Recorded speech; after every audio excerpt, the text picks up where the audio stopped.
Bien, entonces vamos a empezar por revisar algunas cositas que teníamos entre el tintero. Ya la vez pasada estuvimos compartiendo algunos componentes como precisamente introductorio a esta primera parte, ¿cierto? Si están viendo allí la gráfica que les estoy mostrando. Está mostrando como las redes, profe. Las redes, ok. Sí. Este es el mismo cuento que presento ahorita con el 11.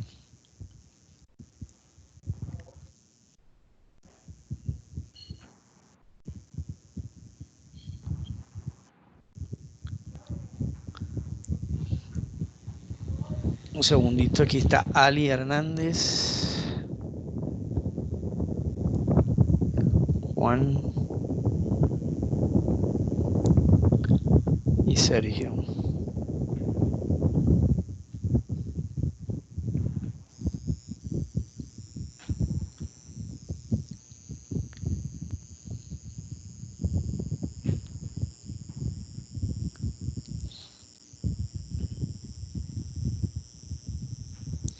Ahora sí logran ver las ecuaciones que están allí, ¿no?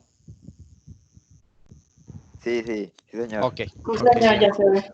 Ok. Este es el mismo cuento que pasó ahorita con el D. Bueno, recordemos que estamos comenzando haciendo como un pequeño recorderis de cinética y equilibrio, pero no quiero comenzar con nada de esas fórmulas, que son algunas, son varias, sin hacer primero una fundamentación de cositas que ustedes vieron el año pasado, pero que de pronto por el tiempo y por la continuidad temática se les habrá olvidado algunas cosas. Entonces quiero partir, ya que hablamos de cinética química, quiero partir del concepto de reacciones químicas. En ese sentido, la expresión de reacciones químicas obedece precisamente a cambios materiales. Puede suceder que dos o más elementos o compuestos rompan enlaces entre sí para transformarse en aparentes compuestos nuevos. ¿Por qué decimos aparentes? Porque ahorita que empecemos a analizar algunas ecuaciones, nos vamos a dar cuenta que en esos compuestos vuelven a aparecer los mismos símbolos que teníamos en el lado de los reactivos. Entonces, como nos damos cuenta, hay algunas situaciones que nos obligan a mirar precisamente de cuántas maneras distintas suceden o pueden suceder las reacciones químicas. En ese sentido, nosotros abordamos lo siguiente. Abordaríamos lo siguiente. Desde el criterio,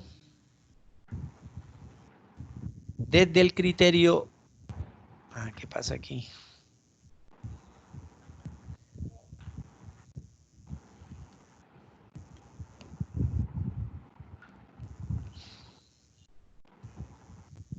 Un segundito, estoy teniendo inconvenientes aquí con esto. Bendito Dios.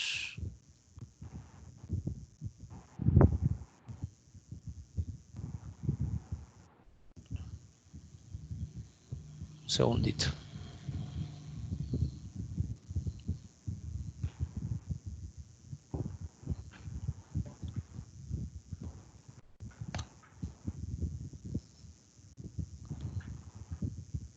Un segundito.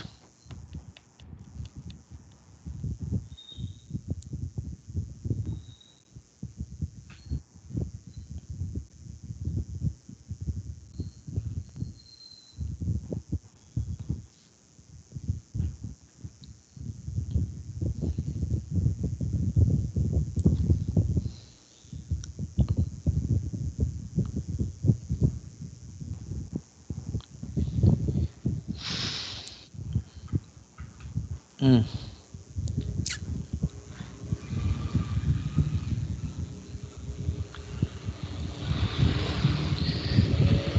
Algo pasa aquí, chicos.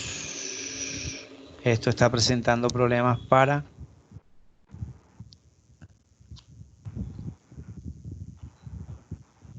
compartir. Un segundo.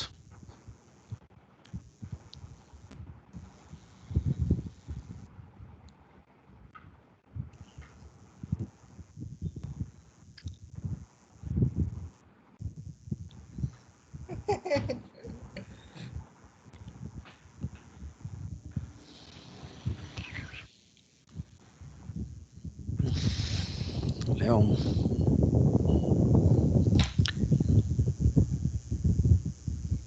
Oye, ¿qué pasa aquí?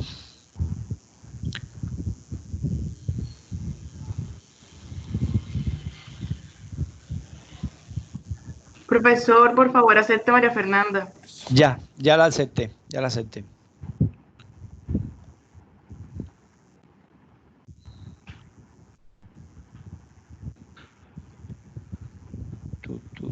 Tu.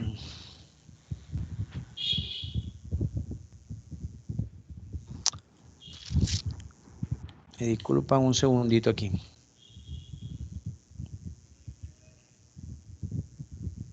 ¿Ahora sí están Ya. viendo eso o no? Sí, señor, ya se ve. Ok, gracias, muy amable.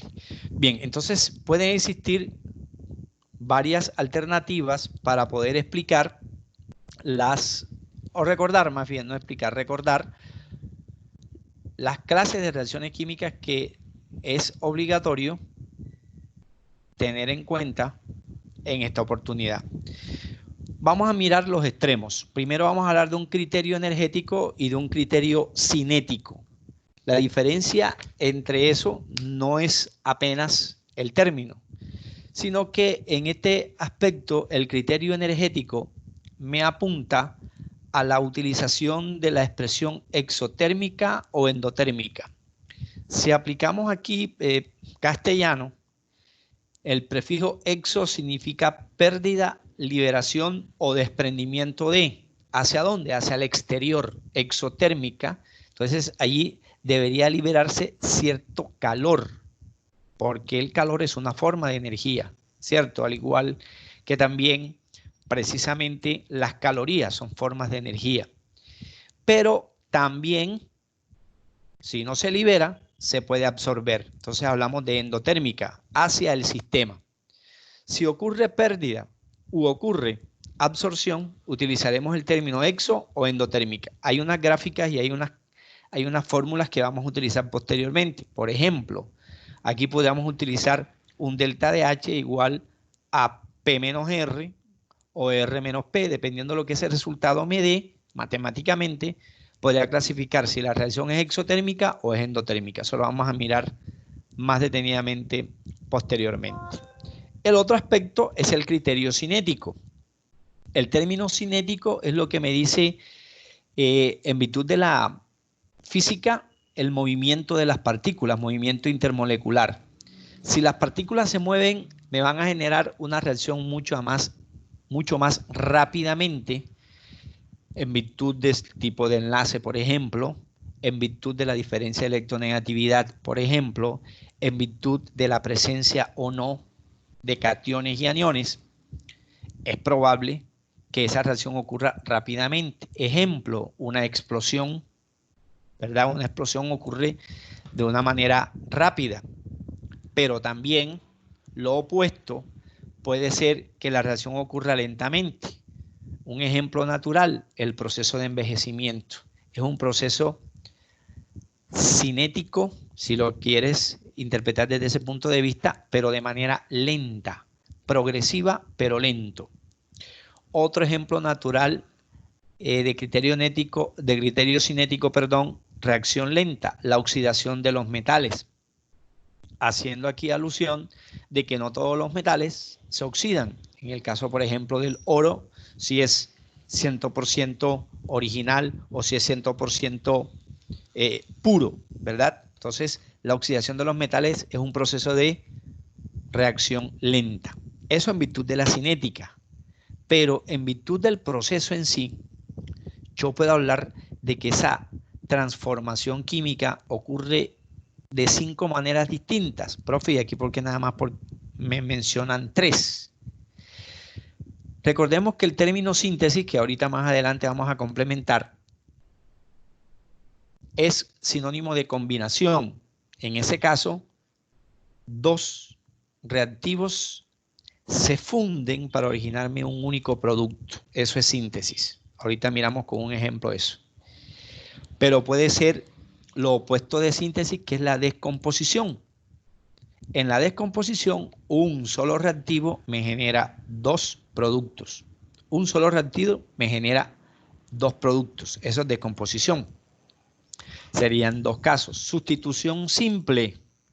Cuando un metal reemplaza a otro metal presente, por ejemplo, en una sal.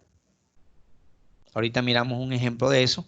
Sustitución simple o sustitución doble, lo que veíamos en orgánica de la reacción de la esterificación, en donde un hidrogenión se une a un hidroxilión para formarme agua y el catión, que en ese caso es un compuesto que presenta carbono del alcohol, reemplaza al hidrogenión. Ahí hay una doble sustitución. Entonces ya tendríamos 5: síntesis, descomposición, sustitución simple, sustitución doble o incluso neutralización, que no te aparece aquí.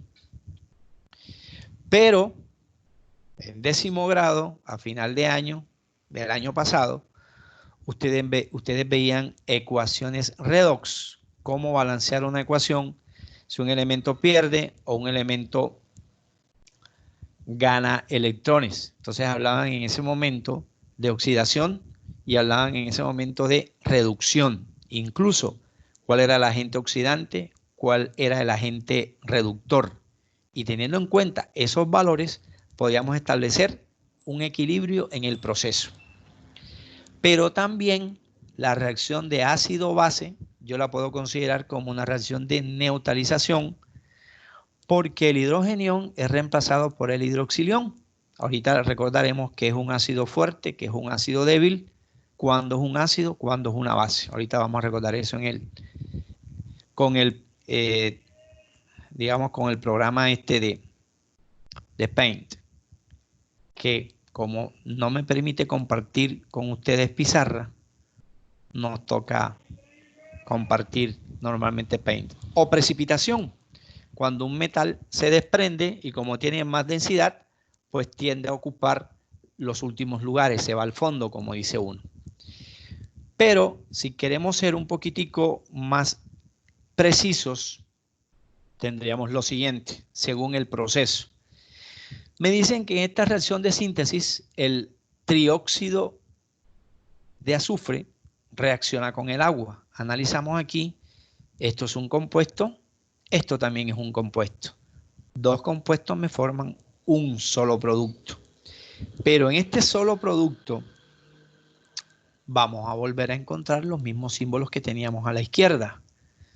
Azufre, azufre, hidrógeno, hidrógeno, oxígenos y oxígenos. O sea, aquí lo que ha ocurrido es una reacomodación de los elementos que participaban como reactivos, reaccionantes o reactantes en una reacción de síntesis. Me dice aquí el resumen que varias sustancias se combinan formando una más compleja. Por eso hablamos de síntesis o combinación. La descomposición es lo opuesto. Un solo compuesto me forma 2 productos, en este caso. Dicloruro de cobre me generará cloro y me generará cobre. Eso dado caso fuese de descomposición. Si es de sustitución o desplazamiento simple, observamos aquí que un metal como el zinc reemplaza a otro metal como el cobre. El cobre queda solo, en forma molecular pero sola, independiente de la sal que había también al comienzo. Se parece en que cloro al final, cloro al comienzo, zinc al comienzo, zinc al final, cobre al comienzo, cobre al final. Una reacomodación, lo que hemos venido diciendo. O reacciones de intercambio o de neutralización. El sodio reemplaza la plata Míralo aquí. Y el cloro reemplaza también, en ese caso, es reemplazado. Fíjate que aquí el sodio está en el grupo número 1, el cloro está en el grupo número 7, el nitrógeno es un no metal, el oxígeno también es un no metal. ¿Qué observamos? Que este señor, que es una sal, nitrato de plata, reacciona con otra sal, que es el cloruro de sodio, me genera nitrato de sodio y cloruro de plata. Se intercambian precisamente elementos metales. Sodio con respecto a la plata toman sus lugares. Una reacción es de neutralización cuando un ácido reacciona con una base. En ese sentido me voy a ir acá, a Paint. Bueno, vamos a borrar todo eso, que era lo que trabajaba con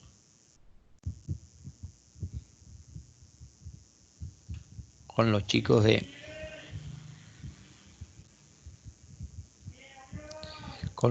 de grado 11D. Si a mí me hablan de que ahora estamos retomando inorgánica y me están hablando de neutralización como reacción y que de roturas de enlaces, menos mal que ya solo empezamos a hablar en orgánica. En ese sentido, nosotros tendríamos que recordar lo siguiente. En grado 10, a nosotros nos mencionaban que para poder valorar si un elemento o si un compuesto era ácido o era base, tendríamos que relacionarlo precisamente con una recta numérica, y que esa recta numérica tenía un valor intermedio. Entonces el profesor o la profesora me hablaban de los extremos en este caso.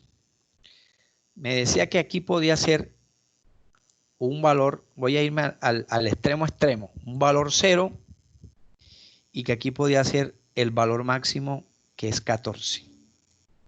Entendemos nosotros que aquí el valor, que no es ni lo uno ni lo otro, va a ser 7.0. Entonces, en grado 10 nos decían la presencia de ácidos y la presencia de bases. En ese caso, como dirían los profesores de matemáticas, este segmento de recta que está entre 0 hasta antes de 7 es el correspondiente para el segmento de los ácidos. Todo ácido inorgánico, incluso orgánico, tiene presencia de hidrogeniones. Todos aquellos valores por encima de 7 y máximo 14 es el segmento de recta para las sustancias básicas. Y toda sustancia básica debería tener concentraciones, que es lo que significan los corchetes, de hidroxiliones. Aquí el complemento estaría o radica, es que es muy probable que nosotros encontremos en el segmento comprendido de 0 hasta 6,99 dos posibles derivaciones. Uno, al que vamos a denominar hoy o a recordar como un ácido fuerte, y otro como un ácido débil.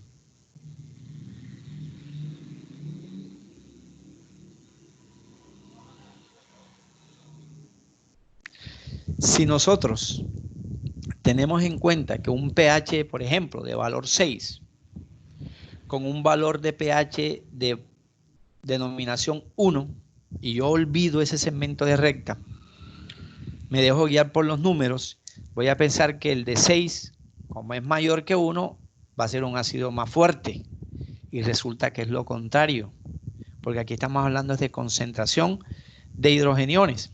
Entonces, un ácido es más fuerte mientras más lejos esté de 7. Su valor, mientras más lejos esté de 7. 0, 1, 2. Y un ácido será débil porque se disocia de manera corta, de manera de poca forma, de poco hidrogenión, cuando está más cerca del grupo o del valor, perdón, del grupo no, del valor 7. Asumiendo que 7 no es ni ácido ni básico, porque el 7 es neutro. Y ahí hablaríamos de el agua como solvente universal por naturaleza. Lo mismo aplica para las bases. En las bases habrán unas bases fuertes y otras bases débiles. ¿Cuáles serán las débiles? Las que están más cerca de 7 y las fuertes las que están más lejos de 7. Porque, por ejemplo, la concentración de hidrógeno es inversamente proporcional al valor del pH.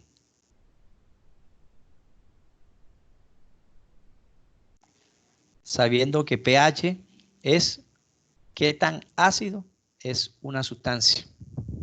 ¿Cómo así? Por ejemplo, si me colocan a analizar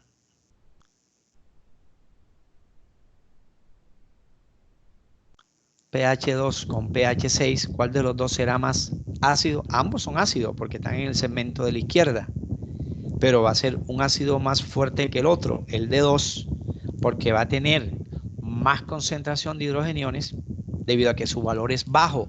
La relación es inversamente proporcional, ¿cierto? O sea que se va a disociar más rápidamente. Claro, porque tiene poca concentración, ¿verdad? Tiene poco valor.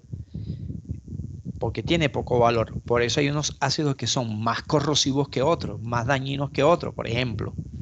Aunque eso no quiere decir que desconozcamos los ácidos que hay a nivel de las paredes estomacales, a nivel de la piel, a nivel de las mucosas, a nivel de vagina, a nivel de órganos sexuales, a nivel de conducto auditivo interno, mejor dicho. O sea, todas las sustancias que nosotros pretendamos desconocer, en realidad van a tener valoraciones o ácidas o básicas, y hay obviamente esta señora, que no es ni lo uno ni lo otro, a pesar de que su fórmula molecular me indica esto, H2O, que tiene tanto hidrógenos como hidroxiliones, pero resulta que en química el agua se escribe así, H o H, con denominaciones categóricas, H positivo o H negativo. Es probable que nosotros en orgánica nos toque escribirla así. Y que esos enlaces se rompen para liberarme hidrogeniones e hidroxiliones. Pero fíjate que hay un hidrogenión y hay un hidroxilión, por eso es neutro. No es ni lo uno ni lo otro, ¿cierto? No es ni lo uno ni lo otro. En ese sentido, sigamos con lo siguiente, valga la redundancia.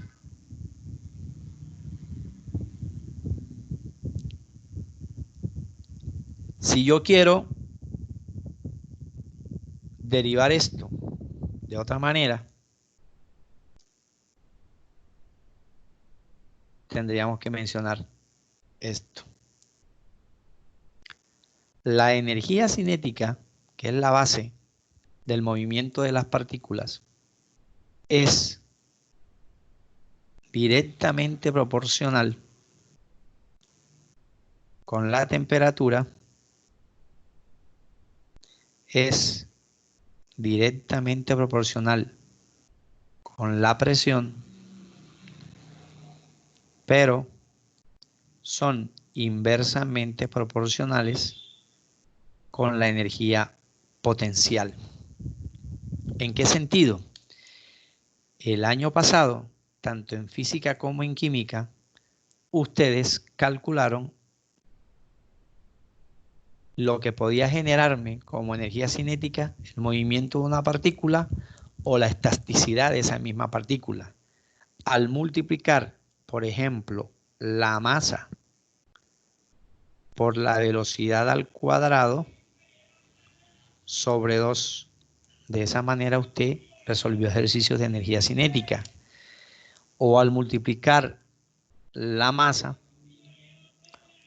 por la gravedad terrestre por la altura, si hablaban, por ejemplo, de energía de tipo mecánica. Cuando el profesor Clemente les sumaba energía cinética con energía potencial, usaba el término de energía mecánica.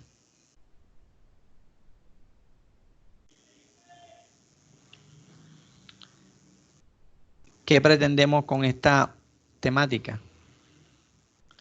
Pretendemos mirar cómo factores externos a un proceso, como la temperatura, me puede acelerar precisamente una reacción, me puede hacer retardar una reacción. Entonces estaríamos en el plano de los catalizadores. Según biología, los catalizadores no solamente son las enzimas.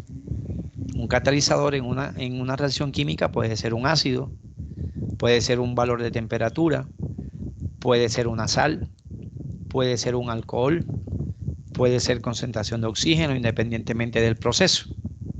Pero para eso yo debería recordar lo siguiente.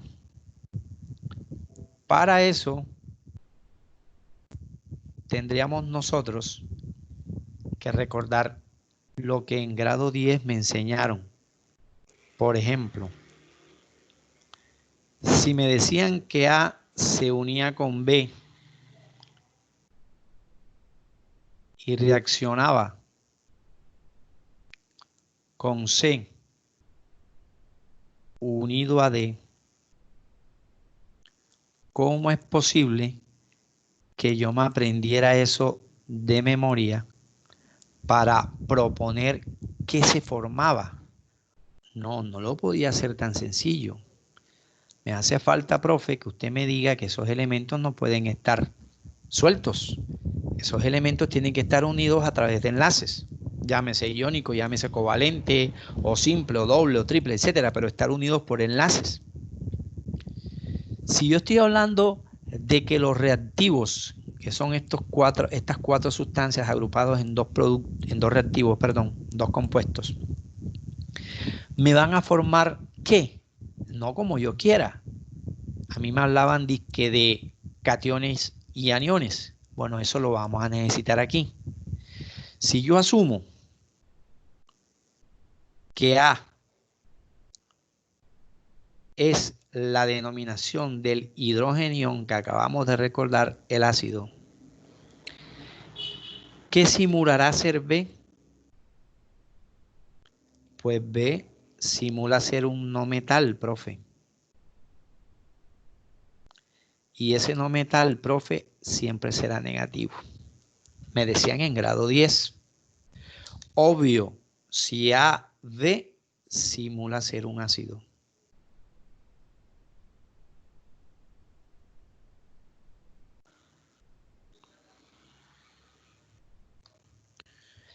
En el caso de CD, C simula ser un metal. Y el metal es electropositivo. Me enseñaron en grado 10. En cambio, D simula ser OH. Y el OH siempre es negativo. Claro, dado caso CD simule ser una base o hidróxido. Para yo relacionar esto que conocemos en virtud del año pasado, según enlace y según tabla periódica y electronegatividad y demás, a esto, yo tengo que aplicar rotura de enlaces. Y al hablar rotura de enlaces estoy mencionando cinética. Y si hay cinética tiene que haber reagrupamiento de moléculas. Entonces yo debería decir,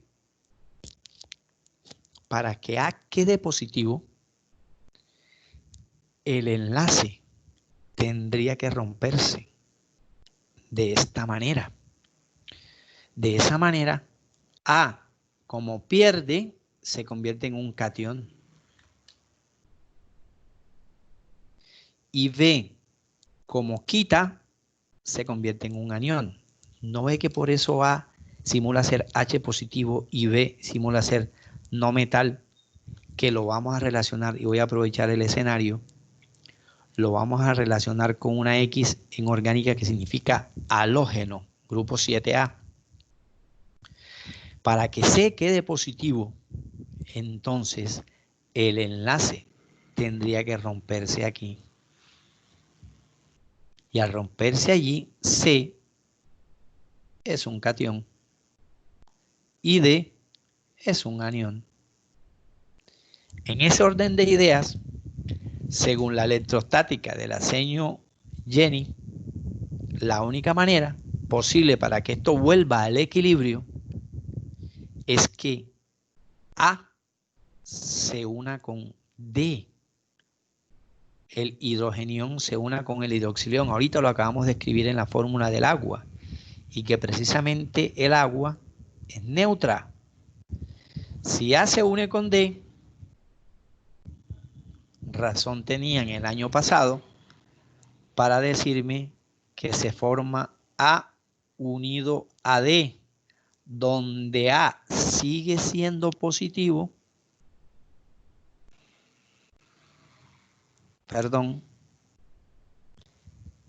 y en donde D sigue siendo negativo. ¿Qué otra sustancia puede formarse? Si A se une con D, entonces C tendría que unirse con B en ese orden.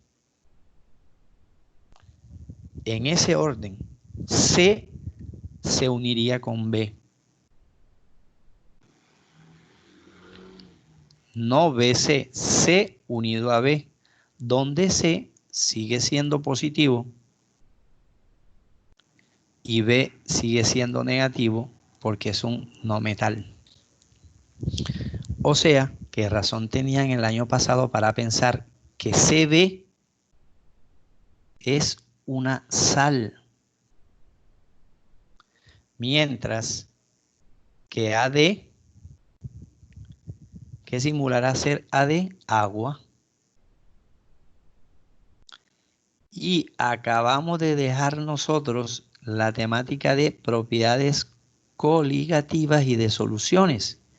Entonces decíamos, como AD se une con CB, me generan disque una solución disque electrolítica. ¿Por qué digo disque? Porque de pronto se te olvidó eso ya. No porque no suceda, sino porque se me olvidó. El término electrolítica significa que conduce la corriente eléctrica. Entonces, por eso puede darse el caso que eso sea un ejemplo de reacción rápida. Claro, hacemos ejercicios, nosotros perdemos cierta cantidad de agua y el agua lleva consigo cierta cantidad de sales tóxicas para nosotros. ¿Cómo hacemos nosotros nuevamente para restaurar ese contenido electrolítico? Consumimos alimentos que posean electrolitos. Pero ya eso me los oferta el comercio. Entonces me venden el Gatorade, me venden el Red Bull, me venden el no sé qué, no sé qué, no sé qué. Obviamente, sabiendo si yo puedo o no consumir esos productos, porque si tengo algún problema cardíaco o si tengo algún inconveniente de depresión o si tengo problemas para conciliar el sueño, y me tomo 2 Red Bull, imagínate, o una, obviamente eso me va a mantener despierto, mucho más de lo normal. Entonces, esas reacciones rápidas se fundamentan en una doble sustitución. Mira que A se une con D, un movimiento, y C se une con B, doble movimiento. Este es el origen de una sal. ¿En virtud de quién? En virtud de las roturas de enlace y del movimiento de las partículas. En ese sentido, decíamos nosotros acá que las reacciones químicas, independientemente de lo que suceda, del rompimiento, si es positivo o es negativo, están bajo el supuesto de un proceso en el que varias sustancias se transforman en otras diferentes, pero esas otras las podemos colocar entre comillas. Mira que aquí me están diciendo, me resumen, una esfera roja se une con una esfera verde, me dan una esfera roja-verde, un solo producto a partir de 2 reactivos. La descomposición es precisamente lo inverso a una combinación de un solo reactivo que es un compuesto, me generan 2 productos. Desplazamiento simple o desplazamiento doble, lo que acabamos de recordar. ¿Cierto? Se clasifican teniendo en cuenta estos parámetros, pero en virtud de quién? De lo que suceda. En virtud de lo que suceda. Ahora, ¿qué tiene que ver eso con cinética química? Mucho.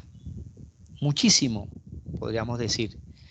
En el sentido de que hay que partir del hecho de recordar lo que significa cinética, movimiento de partículas. ¿Qué estudia? Bueno, obviamente es una parte de la físico-química y que se encarga de estudiar la rapidez con que suceden las reacciones. Entonces esta rapidez me habla de lentitud o precisamente me habla de rápido, de que la reacción puede ser rápida o puede ser lenta. ¿Qué estudia la cinética? El cambio de la velocidad de esa reacción. ¿Qué conceptos debemos manejar? Algunas de las cositas que hemos dicho hoy. Teoría de las colisiones. ¿Por qué las partículas reaccionan entre sí? No todos los movimientos de las partículas, un segundito, creo que lo tengo aquí debajo. No todos los movimientos de las partículas me generan una reacción. Entonces yo puedo hablar de choques o colisiones eficaces o ineficaces. Vamos a ver si me equivoqué aquí. Parece que estás en el otro, en la otra diapositiva.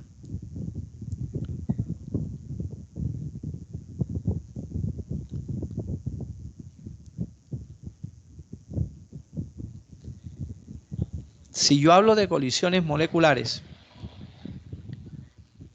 puedo tener esto. Por ejemplo, ya que hablamos de la teoría de las colisiones. Choques. El momento A y el momento B. Hay diferencias notorias.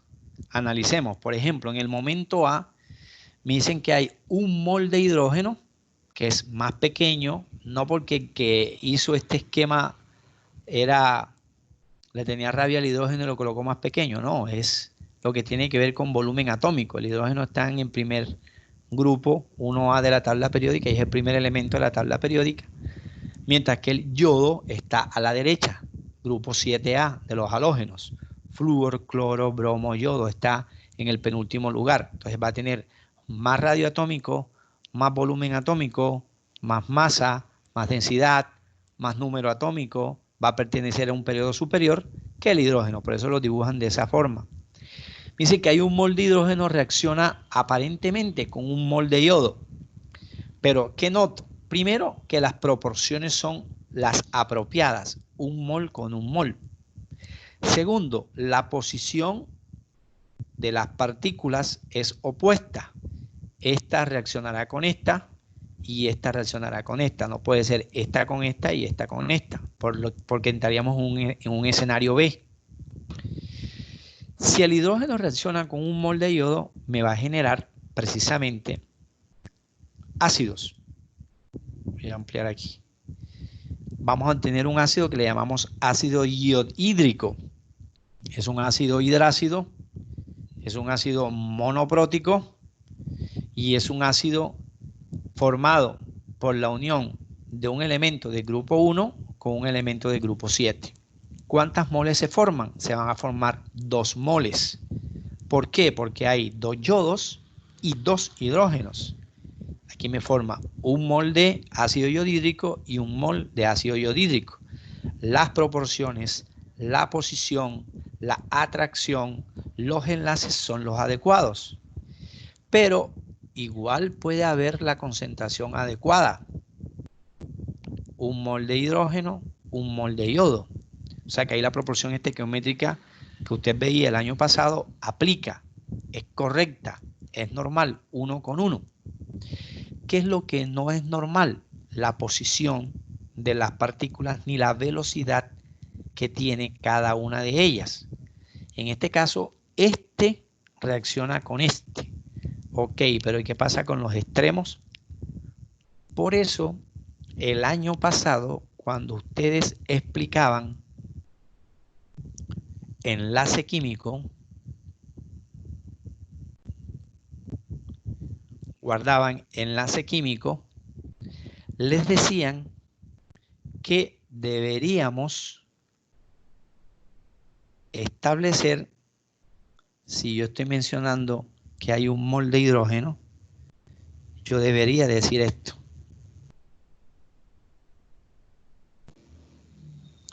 El hidrógeno tiene un electrón. Vamos a dibujarlo bien aquí. Resulta difícil dibujar aquí. Y otro átomo de hidrógeno. Igual con un electrón de valencia. ¿En virtud de quién? En virtud del grupo en el que se encuentra. Les decían el año pasado, ¿quién se une con quién? Pues este señor se unirá con ese señor y me generará este enlace, en donde en cada extremo hay un electrón. Enlace covalente simple. Enlace covalente simple. Entonces yo no puedo dibujar los electrones de cualquier manera, porque recuerde, me decían el año pasado también, que si ese es el núcleo atómico,